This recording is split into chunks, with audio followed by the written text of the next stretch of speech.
बाप और बेटे और रूह कुदुस के नाम से आमीन। नाराय हम्द।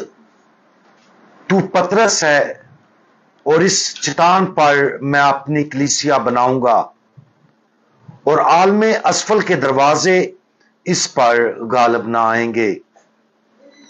आज हम मुकद्दस मत्ती की अंजील उसका 16वां बाब और उसकी 19वीं आयत पर ध्यान ज्ञान करेंगे।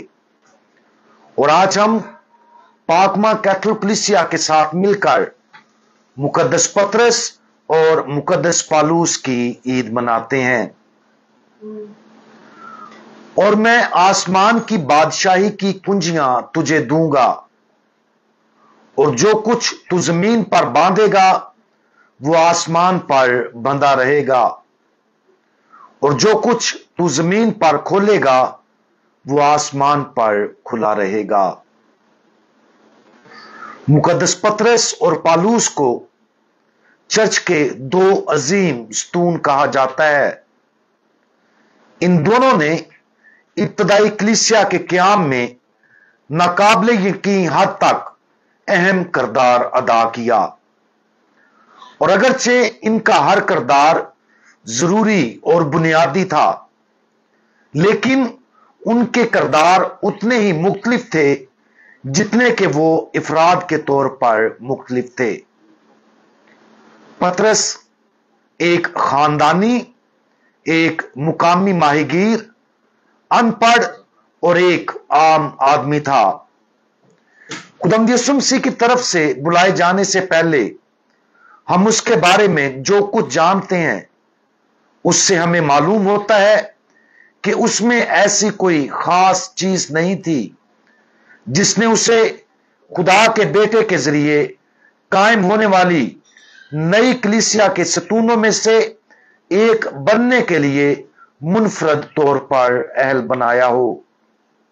खुदावंद यीशु मसीह ने उसे बुलाया और उसने उस बुलावे का मुस्बत जवाब दिया। खुदावंद यीशु मसीह पतरस की कश्ती में सवार हुए, उसे जाल फेंकने का हुक्म दिया और मछलियों का एक बहुत बड़ा गोल घेर लिया। जब पतरस ने यह मौजज़ा देखा तो वह यीशु के पांव पर गिर गया और तस्लीम किया कि वो गुनहगार आदमी है और यीशु की मौजूदगी में होने के लायक नहीं था। लेकिन यीशु ने पतरस को बताया कि वो अब से आदमगिरी करेगा। पतरस फौरन सब कुछ छोड़कर खुदावंद यीशु मसीह के पीछे हो लिया। अपने नए नाम और मुनफरद रूहानी इख्तियार के साथ, जिसमें उसके पास आसमान की बादशाही की कुंजियां थीं, पतरस पेंतिकोस्त के बाद कलीसिया के मरकजी रहनुमा के तौर पर उभरा। उसने तकरीबन एक दहाई यरूशलेम में गुजारी, ताकतवर तरीके से तबलीग की, मौजज़ात दिखाए और बहुत से लोगों को तब्दील किया। उसने बिलाखिर रोम का सफर किया, जहां उसने कलीसिया को कायम किया और पहला बिशप बन गया। सन 64 के लगभग वो शहनशाह नीरू के जुल्मो सितम के दौरान शहीद हो गया।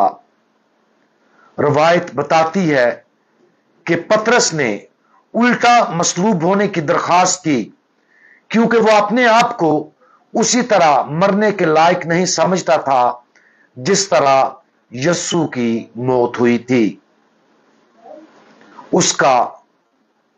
उसकी कब्र मुकद्दस पतरस के बसिलिका के मरकजी अलतार के नीचे वाक़या है। पालूस अपने आप को एक यहूदी के तौर पर बयान करता है, जो कि किलिकिया के शहर तुरसस में पैदा हुआ और गमलीएल के कदमों में अबाई शरीयत की खास पाबंदी में उसकी तरबियत हुई। पालूस यहूदी शरीयत की तशरीह में अच्छी तरह से तालीम याफ्ता था, फलसफा को समझता था और एक नौजवान के तौर पर काफी पुरजोश था। याद करें कि मसीहत कबूल करने से पहले खुदा की कलीसिया को अजहद इज़ा देता और उसे वीरान करता था। बहुत से तरीकों से पौलुस को कलीसिया का स्तून बनने के लिए मुंतखब किए जाने वाले सबसे ज्यादा नाकाबिले पसंद शख्स के तौर पर देखा जाएगा, क्योंकि उसने पहले तो मसीहत की शदीद मुखालफत की, यहां तक कि उसने पहले मसीह शहीद मुकद्दस स्टीफन के कत्ल की भी हमायत की।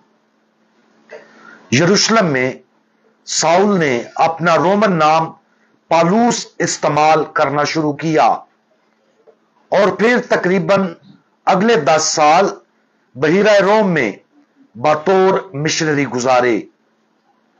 वापस यरूशलेम में उसे चंद साल कैद में रखा गया और फिर रोमी शहरी होने की वजह से मुकदमे के लिए रोम भेज दिया गया। रोम में उसकी मुलाकात मुकद्दस पतरस से हुई। रवायत के मुताबिक पौलुस का सर रोम शहर के बाहरी काट दिया गया था। जब उसका सर जमीन पर गिरा तो 3 बार जमीन से उछला और हर बार पानी का चश्मा बह निकला। अगरचे इनमें से हर एक को बहुत से लोगों ने कलीसिया के इंतहाई गैर मतवक्का स्तूनों के तौर पर समझा होगा, लेकिन ये दोनों कलीसिया के स्तून बन गए। पौलुस अपनी तब्दीली के बाद अंजीली बशारत की तबलीग के लिए दूर दूर तक सफर किया। उसने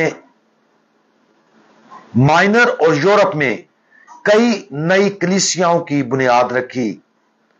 बिलाखिर उसे यरूशलेम में गिरफ्तार कर लिया गया, मुकदमे के लिए रोम लाया गया और उसका सर कलम कर दिया गया। नए अहदनामे की निसफ से ज्यादा किताबें पौलुस से मंसूब हैं और रसूलों के इमाल का आधा हिस्सा पौलुस के मिशनरी सफर की तफसील बयान करता है। पौलुस खास तौर पर गैर कौमों के लिए जो यहूदी नहीं थे उनके लिए अपनी मिशनरी सरगर्मियों के लिए जाना जाता है। पतरस का किरदार वाकया ही एक मुनफरद किरदार था। यीशु ने उससे कहा, मैं तुझसे कहता हूं कि तू कैफा है और मैं इस कैफा पर अपनी कलीसिया बनाऊंगा।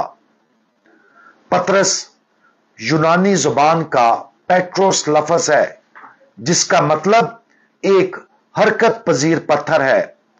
ताहम यूनानी लफ्ज पेट्रा का मतलब है एक ठोस चट्टान जो मुस्तहकम और पायदार है। लिहाजा यस्सु ने पतरस को एक ना सिरकने वाला पत्थर, एक ठोस बनाने के लिए जिस पर कलीसिया को तामीर किया जाना था।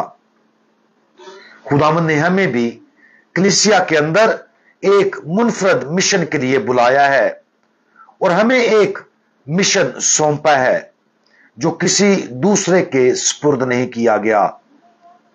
हमारे अपने तरीके से खुदा हमें कुछ खास लोगों तक अंजील के साथ पहुंचने के लिए इस्तेमाल करना चाहता है, जैसा कि उसने मुकद्दस पौलुस को इस्तेमाल किया था। और मुकद्दस पतरस की तरह खुदा अपनी कलीसिया को हम पर और हमारे ईमान पर कायम रखना चाहता है। आज कलीसिया के इन 2 मुकद्दस और मुनफरद सतूनों पर गौर करें, और जब हम ऐसा करें तो गौर करें कि खुदा इस दुनिया में अपने मिशन को जारी रखने के लिए हमें किस तरह इस्तेमाल करना चाहता है। अगरचे मुकद्दस पतरस और पौलुस हमारी दुनिया में सबसे बड़े और नतीजा खेज मसीहों में से हैं, लेकिन उनका मिशन जारी रहना चाहिए और हम वो जराए हैं जिन्हें खुदा इस्तेमाल करना चाहता है।